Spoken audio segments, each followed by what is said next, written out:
नमस्कार, आप देख रहे हैं अपना बिहार। मैं हूं आपके साथ विभा उपाध्याय और बुलेटिन की शुरुआत इस वक्त बड़ी खबर के साथ। खबर राजधानी पटना से, जहां पर महिला पर एसिड अटैक किया गया है। ये बड़ी खबर इस वक्त पटना से आ रही है। महिला पर एसिड अटैक किया गया है। जमीन विवाद में एसिड अटैक की घटना सामने आई है। एसिड फेंकने वाला शख्स गिरफ्तार कर लिया गया है। राजीव नगर के नेपाली नगर की यह घटना, जहां पर एक महिला के ऊपर एसिड से हमला किया गया। संवाददाता संजय हमारे साथ इस वक्त ज्यादा जानकारी के साथ फोन लाइन पर पटना से जुड़ गए हैं। संजय, आप तक हमारी आवाज अगर पहुंच पा रही है तो इस घटना के बाद वजह क्या बताई जा रही है, किस वजह से हमला किया गया? देखिए, जो जानकारी मिली है विभा, पुलिस अधिकारियों से बात हुई है, लॉ एंड ऑर्डर डीएसपी हैं संजय कुमार, उनसे जो बातचीत हुई उनका कहना है कि जो दोनों पक्ष उनके बीच जमीनी विवाद चल रहा था और इसी जमीनी विवाद में झड़प हो गई और झड़प के बाद महिला पर एसिड अटैक किया गया है। हालांकि प्रॉम्प्टली एक्शन लिया पुलिस ने और जो आरोपी पक्ष है उसमें एक शख्स को गिरफ्तार कर लिया। फिलहाल उससे पूछताछ की जा रही है और फिलहाल दोनों पक्ष इस वक्त थाने पर मौजूद है, जैसी जानकारी मिली है। लेकिन निश्चित तौर पर एसिड अटैक किया गया तो एक बड़ी घटना राजधानी पटना में, और फिलहाल पुलिस मामले की गुत्थी सुलझाने में जुटी हुई है। महिला की स्थिति कैसी है संजय इस वक्त?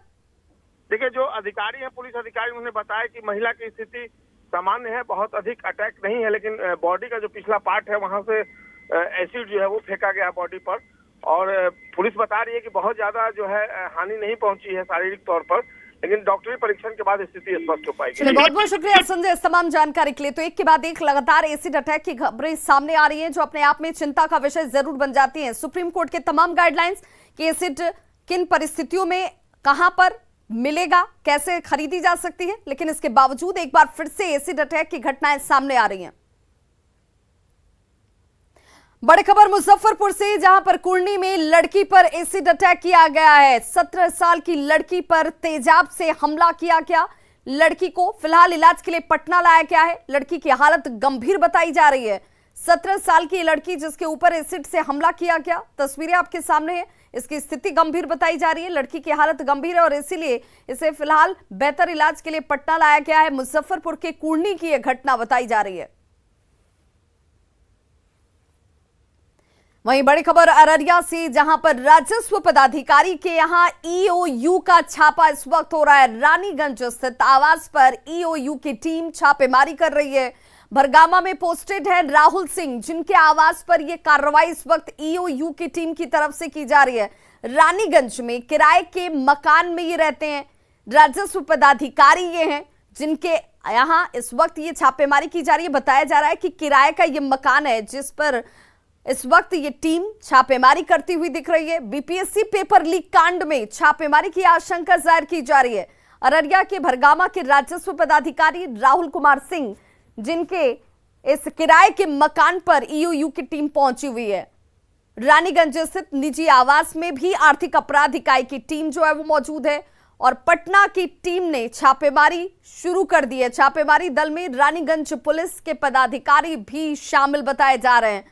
तो राजस्व अधिकारी राहुल सिंह, इनके इस आवास पर कार्रवाई ईओयू की तरफ से। और सतीश हमारे साथ इस वक्त ज्यादा जानकारी के साथ फोन लाइन पर जुड़ गए हैं। सतीश, क्या जानकारी मिल रही है? अंदेशा ये जाहिर किया जा रहा है कि बीपीएससी पेपर लीक कांड से जुड़ा हुआ ये पूरा मामला जिसमें ये कार्रवाई हो रही है। जी, दरअसल जो रानीगंज पुलिस के जो अधिकारी हैं, जो सोर्सेस हैं, उनके अनुसार ये बीपीएससी पेपर लीक कांड मामले में ही जो है छापेमारी की जा रही है। दरअसल बता दें कि भरगामा के राजस्व पदाधिकारी हैं राहुल कुमार सिंह, जो किराए के मकान पे जो है वो रानीगंज के इलाके में रहते हैं और करीब महज जो है 20 से 30 मिनट की यह जो छापेमारी हुई और उसमें जो हमारे सोर्सेज बता रहे हैं कि उनके पास, उनके घर से जो है उनके आवासीय पैन कार्ड की कॉपी, बैंक पासबुक और परीक्षाओं के कुछ प्रश्न पत्र मिले हैं, जिसके बाद लेकर जो है वो जो भी अधिकारी थे वो पूर्णिया की तरफ, रानीगंज से जो पूर्णिया की जो रूट है वो पूर्णिया की तरफ निकल गए हैं। और जो इस इलाके में जो छापेमारी हुई वहां पर भीड़ जमा हो गई। तब लोगों को जानकारी हुई कि भरगामा के जो राजस्व पदाधिकारी हैं वो बीपीएससी पेपर लीक कांड मामले में इनके आवास पर भी छापेमारी हुई है। तो रानीगंज के जो पूरे इलाके में जो है एक तरह से कौतूहल का माहौल है कि सतीश, चूंकि ये जिस जगह कार्रवाई हुई, जिसकी तस्वीरें भी हम दिखा रहे हैं, ये किराए के मकान में यहाँ पर रहते हैं, लेकिन क्या इनका पैतृक निवास स्थान जहाँ पर इनका घर होगा वहां पर भी टीम के पहुंचने की जानकारी है? जी, ये अधिकारियों ने तो ऐसा कुछ जानकारी नहीं दिया, लेकिन जो हमारी जानकारी है कि पटना में जो है इन्हें हिरासत में लिया गया है और उनसे पूछताछ की जा रही है। उसके बाद ही जो है रानीगंज के इस इलाके में जो है जो ईडी की टीम आती है और छापेमारी करती है। तो यह जानकारी जो है फिलहाल अभी आ रही है। जी चलिए, बहुत बहुत शुक्रिया सतीश जानकारी के लिए। तो राजस्व पदाधिकारी राहुल सिंह के यहाँ पर देखिए इस वक्त कार्रवाई होती हुई और बीपीएससी पेपर लीक कांड मामले से जुड़ा हुआ ये पूरा कार्रवाई, और इस पूरी कार्रवाई के पीछे इस वक्त कई चीजों की बरामदगी भी की गई है, जिसमें पैन कार्ड, कुछ परीक्षाओं के प्रश्न पत्र भी मिले हैं। रानीगंज में जिस जगह पर यह कार्रवाई की गई, ये किराए के मकान में रहते हैं, लेकिन पैन कार्ड, बैंक पासबुक और परीक्षा के प्रश्न पत्र, इसकी बरामदगी की जानकारी जरूर सामने आ रही है। लखीसराय से बड़ी खबर है, जहां पर धर्मराय चक मोहल्ले में पुलिस की तरफ से छापेमारी की जा रही है। मिदनी चौकी, कबैया नगर थाना क्षेत्र पुलिस की तरफ से यह कार्रवाई इस वक्त हो रही है और आर्म्स एक्ट में फरार रवीश कुमार को गिरफ्तार किया गया है। तो धर्मराय चक में पुलिस का छापा, जहां पर कई थाना पुलिस जो है वो पहुंची हुई है, छापेमारी को अंजाम दिया जा रहा है। बताया जा रहा है कि आर्म्स एक्ट मामले में फरार रवीश कुमार को गिरफ्तार भी कर लिया गया है। हिरासत में मकान मालिक जो है मनोज मंडल, उसे भी लिया गया है। तस्वीरें आपके सामने, घर से कई अहम कागजात की बरामदगी की गई है। रवीश पर कई आपराधिक मामले पहले से ही दर्ज हैं, जिनमें गबन के मामले भी हैं। मनोज मंडल की गिरफ्तारी भी की गई है, जो कि इस मकान का मालिक बताया जा रहा है। और इस पूरे प्रकरण में पेपर लीक कांड भी जुड़ा हो सकता है, इसके तार जुड़े हो सकते हैं, ऐसे अंदेशा जाहिर किया जाता हुआ। थी कि एक अभियुक्त जो फरार चल रहा है मिदनी चौकी के आर्म्स एक्ट के केस में, रवीश कुमार उर्फ रवीश डॉन, वो यहाँ पे छुपा हुआ है। तो यहाँ पे सूचना के आधार पे छापामारी किया गया और यहाँ पे उसकी हम लोगों ने यहाँ पाया गया। उसका कुछ सामान भी हम लोगों ने बरामद किया है और उसके साथ ही एक है मनोज नाम का, उससे भी हम लोग पूछताछ कर रहे हैं कि उसका क्या संलिप्तता है इसको यहाँ पे रखने में, छुपाने में, और इसके अभी ये लोग क्या काम कर रहे थे और इसके पहले के जो केसेस हैं उसके बारे में भी हम लोग इसमें छानबीन करते हुए आगे कार्रवाई। और संवाददाता राकेश कुमार हमारे साथ जुड़ गए हैं फोन लाइन पर लखीसराय से। राकेश, क्या हम इसे भी, इस पूरी कार्रवाई को पेपर लीक कांड से जोड़कर देखें? रवीश की गिरफ्तारी के बाद क्या जानकारी मिल रही है? जी देखिए, एएसपी सैयद इमरान मसूद के रवीश से पूछताछ में जुटे हैं। इस तरह से एएसपी का बयान आया है, ऑफ रिकॉर्ड भी बताया है कि पेपर लीक मामले है। राकेश, आपकी आवाज सही तरीके से नहीं पहुंच पा रही है, आपसे जुड़ने की कोशिश करेंगे। फिलहाल बहुत बहुत शुक्रिया जानकारी के लिए। तो देखिए, रवीश की गिरफ्तारी हो गई और ये बताया जा रहा है कि तमाम कड़ियों को जोड़ा जा रहा है। एक एक शख्स से जिसकी जानकारी मिलती है, गिरफ्तार शख्स से वहां तक टीम पहुंच रही है, कार्रवाई कर रही है और इन लोगों से मिली जानकारी के आधार पर अब पेपर लीक कांड के एक एक तार को जोड़ने की कोशिश इस वक्त पदाधिकारियों और पुलिस टीम की तरफ से होती हुई। वहीं बड़ी खबर पटना से, जहां पर बेखौफ बदमाशों का उत्पात लगातार जारी है। देखिए, महिला के गले से चेन छीन ली गई है। बाइक सवार बदमाशों की करतूत देखिए कैसे कैमरे में कैद हो गई। ये महिला जो बस का इंतजार कर रही थी, बस जैसे पहुंचती है, ये महिला बस में चढ़ने के लिए जैसे ही अपने कदम को आगे बढ़ाती है, देखिए बाइक से पीछे से दो बाइक सवार पहुंचते हैं, महिला के गले से चेन छीनी जाती है और इसके बाद ये शख्स यहां से फरार हो जाते हैं। दानापुर से विक्रम थाने के असपुरा पुल के पास की ये घटना, और इससे ये महिला जमीन पर गिर जाती है। अपने गांव जाने के लिए बस पकड़ने का इंतजार इन महिलाओं की तरफ से किया जा रहा था। दूर दूर तक आपको कोई नजर नहीं आ रहा होगा, लेकिन अचानक से जैसे ही बस आती है, ये महिला बस में सवार होने के लिए जैसे ही अपने कदम को आगे बढ़ाती हैं, पीछे से बाइक पर सवार ये दो बदमाश पहुंचते हैं, महिला के गले से सोने की चेन छीनते हैं और फरार हो जाते हैं। और ये महिला बस चढ़ने के दौरान नीचे जा गिरती है। 3 महिलाएं बस के गेट पर देखिए कैसे आगे बढ़ रही हैं। सभी बाइक सवार बदमाश यहां पर कैसे पहुंचते हैं और महिला के गले से चेन झपट कर यहां से फरार हो जाते हैं।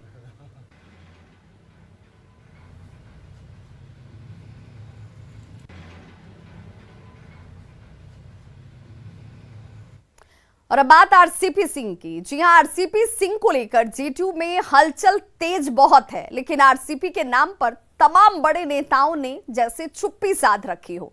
खुद मुख्यमंत्री नीतीश कुमार की बात कर लें तो वो भी कुछ भी बोलने को तैयार नहीं है, जबकि जेडीयू ने उन्हें इसके लिए अधिकृत कर रखा है।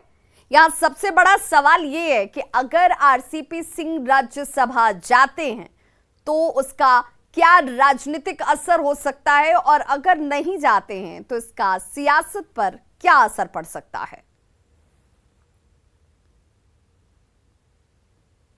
तो देखिए, जेडीयू किसे अपना राज्यसभा उम्मीदवार बनाएगा ये अभी साफ नहीं हो पाया है, और इसीलिए इस पर संशय के बादल मंडरा रहे हैं। ये सवाल जेडीयू के अंदर नेता से लेकर कार्यकर्ता तक को परेशान कर रहा है कि आखिर क्यों नाम तय नहीं हो पाए। चर्चा ये भी कि अगर आरसीपी सिंह को उम्मीदवार नहीं बनाया गया तो पार्टी के अंदर मामला गर्मा सकता है। वहीं चर्चा इस बात की भी हो रही है कि अगर आरसीपी सिंह को राज्यसभा भेज दिया जाता है, यानी कि मुख्यमंत्री नीतीश कुमार की सहमति आरसीपी सिंह के नाम पर ही बनती है, तब भी मामला ठंडा नहीं होगा, गुटबाजी बढ़ सकती है। जेडीयू के अंदर मचे खींचतान के बारे में ज्यादा जानकारी दे रहे हैं हमारे सहयोगी आनंद अमृतराज। इस वक्त बिहार के सियासत में एक सवाल का जवाब हर कोई जानना चाहता है, क्या आरसीपी सिंह राज्यसभा जाएंगे या नहीं। बिहार के सियासत में बहुत कम ऐसे मौके आए जब किसी उम्मीदवार की उम्मीदवारी तय करने में किसी पार्टी को इतनी ज़्यादा मशक्कत करनी पड़ी हो। जी हाँ, हम बात कर रहे हैं आरसीपी सिंह की। सवाल यह है कि आरसीपी सिंह के दावेदारी को तय करने में जेडीयू को इतनी देरी क्यों लग रही है। इसके पीछे कई वजह बताई जाती है, लेकिन सबसे हैरानी की बात यह है कि मुख्यमंत्री नीतीश कुमार से आरसीपी सिंह ने बंद कमरे में मुलाकात भी की। बावजूद इसके दूसरे दिन जब इस बारे में नीतीश कुमार से सवाल पूछा जाता है तो मुख्यमंत्री कहते हैं बहुत जल्द फैसला हो जाएगा। जाहिर सी बात है, आरसीपी सिंह अगर जेडीयू से उम्मीदवार बनते हैं तो भी जेडीयू पर इसका बड़ा असर पड़ना तय है, और अगर उनकी दावेदारी खारिज हो जाती है तो इसका भी असर जेडीयू पर जरूर पड़ेगा। और यही वजह है कि जेडीयू के अंदर खान इस बात को लेकर बेहद सरगर्मी तेज है कि क्या आरसीपी सिंह राज्यसभा जाएंगे और केंद्र में मंत्री बने रहेंगे। कैमरामैन मनीष जुनेजा के साथ आनंद अमृतराज, न्यूज 18 नेटवर्क, पटना। तो एक तरफ नीतीश कुमार कुछ नहीं कह रहे हैं, राज्यसभा उम्मीदवार पर उपेंद्र कुशवाहा का बयान जरूर सामने आ गया। 31 मई से पहले फैसला हो जाएगा, ये उपेंद्र कुशवाहा कह रहे हैं कि 31 मई का इंतजार कीजिए, उससे पहले फैसला सबके सामने होगा। सीएम नीतीश कुमार ही फैसला करेंगे। उम्मीदवार पर कोई गुटबाजी नहीं है, पार्टी के अंदर कयास न लगाया जाए, पार्टी में गुटबाजी की जगह ही नहीं है।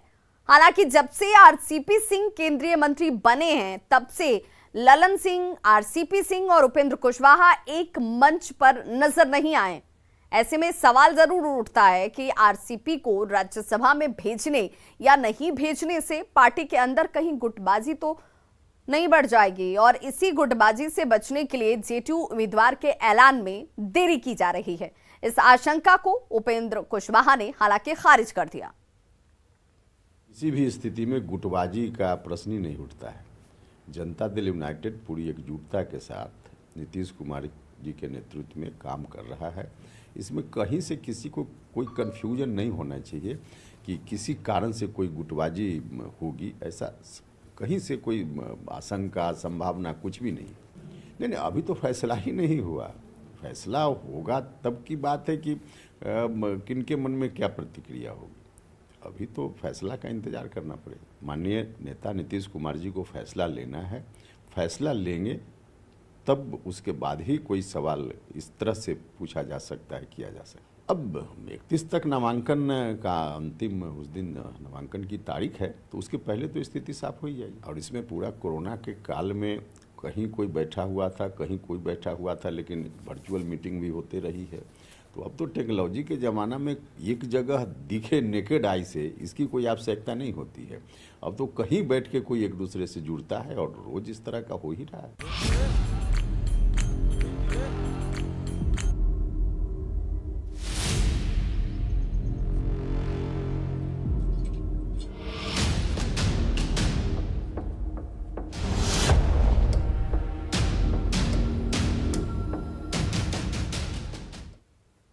सारण के नैनी पंचायत में जबरन धर्मांतरण विवाद थमने का नाम नहीं ले रहा। ग्रामीण चर्च और उससे जुड़े लोगों पर धर्मांतरण का आरोप लगा रहे हैं।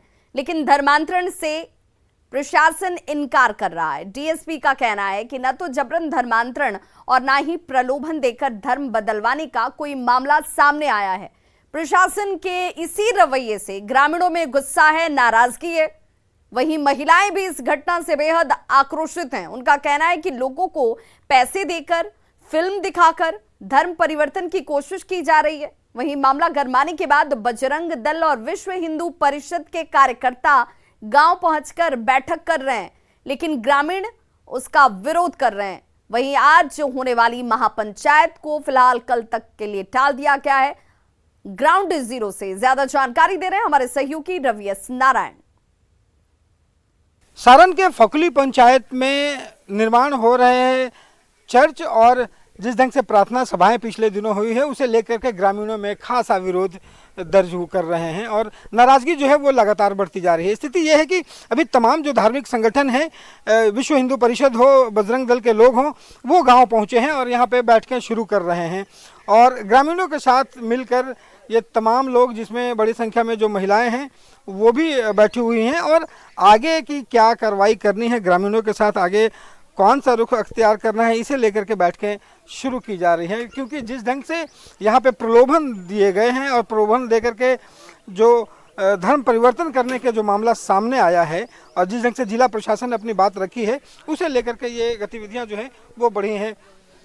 आप लोगों को क्या ज़रूरत आन पड़ी है कि यहाँ पे अब बैठकें करनी पड़ रही है? जिला प्रशासन कह रही है कि ऐसा कुछ भी नहीं हुआ है।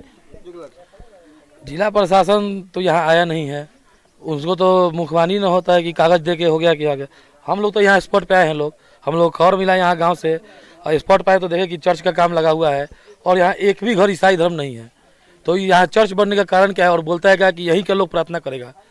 तो उसको कहने का मतलब है कि यहाँ धर्म परिवर्तन कराने जा रहा है और एक यहाँ कमलदेव राम है जो अभी उसका धर्म परिवर्तन कर भी लिया है और गांव के लोग को प्रलोभन दे रहा है कि आप 20,000 50,000 लो और मेरे धर्म में आओ और यहाँ पर प्रार्थना करो।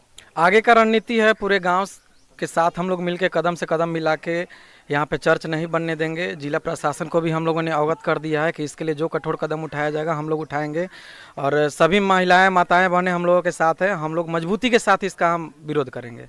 घरे घरे घूम के कैलेंडर, किताब, डायरी सब लोग दे लग लो। लड़की मेहरारू, बड़ा औरत सब लोग आए रहे लो। तो हमने कहीं पढ़ल नहीं कि सब निकले क्या करम तो ले ली अपना घर में टांगा, अपना आदमी लोग के देखा पढ़े लिखे के बताई लो। सब लोग के कैलेंडर दिले रही कि मने में जुड़ जालो। हाँ तो हमने के कौन सा कि ना हमने के में ना जुड़े से हमने के पूजा पाठ करे वाला अपन बजरंग बली के माने वाला सब देवता माने वाला हमने के किचन में हमने के ना रह हम सब। तो देखिए यहाँ पे जो ग्रामीण हैं, जो महिलाएं हैं, वो भी खुल करके सामने आ रही है। उनका कहना है कि यहाँ पे लगातार प्रलोभन जो है वो देने की बात कही गई। यहाँ तक भी कहा गया कि अगर लड़कियों की शादी होनी है तो उसमें जो है पैसे दिए जाएंगे, इलाज के पैसे दिए जाएंगे। जिला प्रशासन कह रहे कि अभी फिलहाल कुछ नहीं है, ज़मीन पे कुछ गड़बड़ियाँ नहीं हो रही है, लेकिन ग्राउंड जीरो पे जो स्थिति है वो नाराज़गी जो है वो बढ़ती जा रही है। अब देखना होगा कि प्रशासन आगे जो है वो कार्रवाई कैसे करती है। छपरा से रवि एस नारायण की रिपोर्ट। बिहार में अवैध अतिक्रमण पर बुलडोजर की कार्रवाई जारी है और ताजा तस्वीर शेखपुरा से सामने आया है। शेखपुरा से आई बुलडोजर चलाने की ये तस्वीरें बरबीघा बाजार की हैं, जहां लोगों की नींद खुलते ही बुलडोजर की आवाज सुनाई देने लगी। जब लोग सड़क पर आए तो देखा कि नगर परिषद के कर्मी बुलडोजर से अतिक्रमण हटा रहे हैं। ये तस्वीरें देखिए कैसे निगम कर्मी बुलडोजर से अतिक्रमण कर दुकान लगाने वालों के छज्जे सहित अन्य सामान को तोड़ रहे हैं। निगम की टीम काफी संख्या में पुलिस बल के जवानों के साथ मिलकर जेसीबी की मदद से दुकानों के आगे लगे अवैध शेड और निर्माण को हटा रहे हैं। चेतावनी के बावजूद अतिक्रमण नहीं हटाने वाली 3 दुकानों को सील किया गया है। वहीं 3 दुकानों से जुर्माना भी वसूला गया। बरबीघा की सभी सड़कों पर अतिक्रमण मुक्त कराने तक ये अभियान अभी लगातार जारी रहेगा। बाजार में जाम से मुक्ति मिलने से यहाँ के सभी निवासियों को फायदा मिलेगा। सड़क अतिक्रमण होने के कारण यातायात पर असर पड़ता था। नगर परिषद की कार्रवाई से लोगों ने राहत की सांस ली है।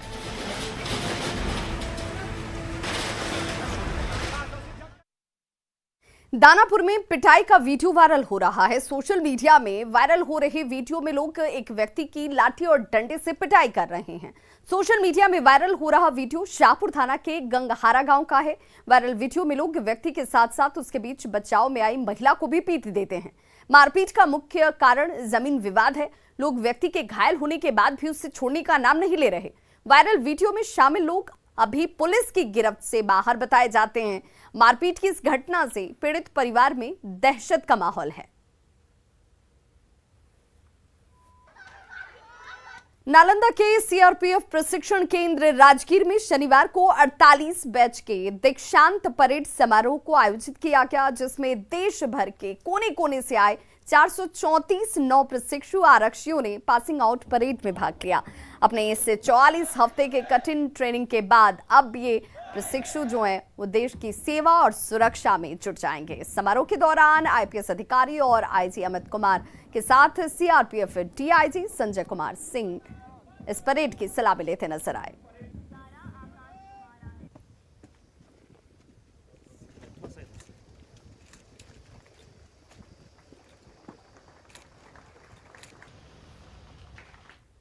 तो खबरों का सिलसिला लगातार जारी है। आप देखते रहिए न्यूज़ 18 बिहार झारखंड, क्योंकि यहां खबरों का सिलसिला कभी नहीं थमता।